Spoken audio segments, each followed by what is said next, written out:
Hi friends, welcome in this online teaching. So friends, today we have to see the second chapter of the standard 5th, motion of the earth. In this chapter, rotation, revolution, all the information about these topics we have seen in the last video. So friends, today we have to see first of all one practical. After that, see here, in this topic there is one experiment. Take one candle, after that a globe on the table, and for this experiment stand a candle in the middle of a large table. On the table center or at the middle there is one candle. Draw a big circle around the candle. त्या कॅन्डलच्या भोवती काय करा, एक मोठं वर्तुळ काढा. Place a globe at any point on this circle. तर या वर्तुळावरील कोणत्याही एका बिंदूवर तुम्ही काय ठेवा, ग्लोब ठेवा, म्हणजे आपला पृथ्वी गोल. Light the candle. आता काय करा, मेणबत्ती पेटवा. पेटवली. See that it is dark in the room. त्या रूममध्ये काय असला पाहिजे, अंधार पाहिजे. आणि असं तुम्ही समजा की त्या रूममध्ये काय आहे, ती डार्क रूम आहे आणि त्या रूममध्ये पूर्ण असा अंधार आहे. Suppose that the candle is the sun. आणि मग आता तुम्ही काय समजायचं की हा जो कॅन्डल आहे तो म्हणजे काय, सन आहे, तो म्हणजे सूर्य आहे. आणि मग observe which part of the globe get the sunlight and which one does not. मग आता हा जो ग्लोब आहे पृथ्वीगोल ठेवलेला, या पृथ्वीगोलाचा कोणता भाग या कॅन्डलच्या समोर म्हणजे सूर्याच्या समोर आलेला आहे आणि या सूर्याचा प्रकाश त्या भागावर पडलेला आहे, याचं तुम्ही काय करा, निरीक्षण करा. Now looking at the globe from the direction of the north pole turn it anti clockwise. विद्यार्थी मित्रांनो, आता काय करा, तुम्ही घड्याळाच्या विरुद्ध दिशेनं हा जो पृथ्वीगोल आहे तो फिरवा. From our left hand to the right. आपल्या डाव्या हाताकडून उजवीकडे असा घड्याळाच्या विरुद्ध दिशेनं म्हणजेच अँटी क्लॉकवाईज डायरेक्शनमध्ये तुम्ही पृथ्वीगोल काय करायचा आहे, फिरवायचा आहे. This is how the earth rotate, that is it's rotate from west to east. आणि अशा प्रकारे ही जी पृथ्वी आहे ही काय होते, परिवलन होतं पृथ्वीचं, रोटेशन. आणि ही पृथ्वी रोटेट होत असताना ईस्ट, वेस्ट टू ईस्ट म्हणजे पश्चिमेकडून पूर्वेकडे. सूर्य हा पूर्वेकडून कुठे जातो, पश्चिमेकडे.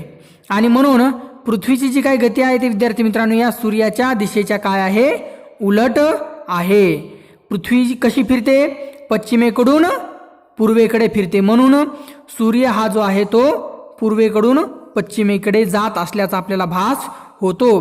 कारण सूर्य फिरत नाही, काय फिरते, पृथ्वी फिरते. कोणत्या डायरेक्शनमध्ये, फ्रॉम वेस्ट टू ईस्ट, पश्चिमेकडून पूर्वेकडे पृथ्वी फिरते. म्हणून आपल्याला सूर्य पूर्वेकडून पश्चिमेकडे गेल्यासारखा भास होतो. ॲक्च्युली तो जातो का, तर नाही. कोण फिरत असतं, मग पृथ्वी फिरत असते. As the earth rotates its different parts come into the light of the sun one after the other and turn away from it also in the same order. तर विद्यार्थी मित्रांनो, अशा प्रकारे ही पृथ्वी फिरत असताना त्या पृथ्वीचा वेगवेगळा जो काही पार्ट आहे तो सूर्याच्या समोर येतो, सूर्याचा प्रकाश त्या भागावर पडतो. आणि अशा प्रकारे ही कंटिन्युअसली पृथ्वी काय होत असते, फिरत असते. And different parts of that earth is come in front of that sun in a different time order. So friends, this is about that experiment. The next topic is the sunset and sunrise. How it is occur actually? See, this on the basis of this experiment we have to explain or we have to understand sunset and sunrise. Stick a red bindi on the globe. विद्यार्थी मित्रांनो काय करा, या पृथ्वी गोलावर काय एक टिकली काय करा चिटकवा. Set up the previous model of the globe and the candle. मागच्या एक्सपेरिमेंटमध्ये तुम्ही सेट केल्याप्रमाणे टेबलवर कॅन्डल त्याच्या भोवती सर्कल आणि त्या सर्कलवर काय ठेवा ग्लोब ठेवा. अशा प्रकारचे ॲडजस्टमेंट केल्यानंतर आता पुढे विद्यार्थी मित्रांनो काय करा, turn the globe anticlockwise. पृथ्वी गोल जो आहे तो घड्याळाच्या विरुद्ध दिशेने फिरवा. Note when it sunrise, noon and sunset at the location of the bindi. ज्या ठिकाणी तुम्ही ती टिकली लावलेली आहे विद्यार्थी मित्रांनो, त्या टिकलीच्या आजूबाजूला जो काही भाग आहे तो भाग त्या ठिकाणी कधी सूर्य उगवतो, त्या ठिकाणी आफ्टरनून म्हणजे दुपार केव्हा होते आणि सूर्यास्त सायंकाळ कधी होते यावर तुम्ही लक्ष केंद्रित केलं पाहिजे. काळजीपूर्वक त्याचं निरीक्षण तुम्ही केलं पाहिजे. After one sunrise, note when the next one occurs at the bindi. You will see that this happens when the earth completes one rotation. That is when it makes one complete turn around itself. तर विद्यार्थी मित्रांनो, त्या ठिकाणी फिरत असताना ही जी बिंदी आहे टिकली आहे ही काय होईल, पूर्ण एक राऊंड त्या ठिकाणी ज्यावेळेस त्या बिंदीचा एक राऊंड होईल त्यावेळेस या पृथ्वीचा काय झालेलं असेल, एक रोटेशन पूर्ण झालेलं असेल. आणि अशा प्रकारे हे रोटेशन जे असतं विद्यार्थी मित्रांनो ते एका दिवसाचं असतं. त्यामध्ये 12 तासाची रात्र आणि 12 तासाचा दिवस असतो आणि एकूण 24 तासाचा हा एक दिवस त्या ठिकाणी आपण पकडतो. This period of time that the earth takes to complete one rotation is called a day. आणि या पृथ्वीला एक परिवलन करण्यासाठी किंवा एक रोटेशन पूर्ण करण्यासाठी जो काही कालावधी लागतो 24 तासाचा त्याला आपण काय म्हणतो, एक दिवस असं म्हणतो. A day has 2 parts. एका दिवसामध्ये 2 भाग असतात, पार्ट्स असतात. त्यामध्ये day time and night time. अर्धा जो असतो तो दिवस असतो आणि अर्धी काय असते, रात्र असते. Or simply day and night.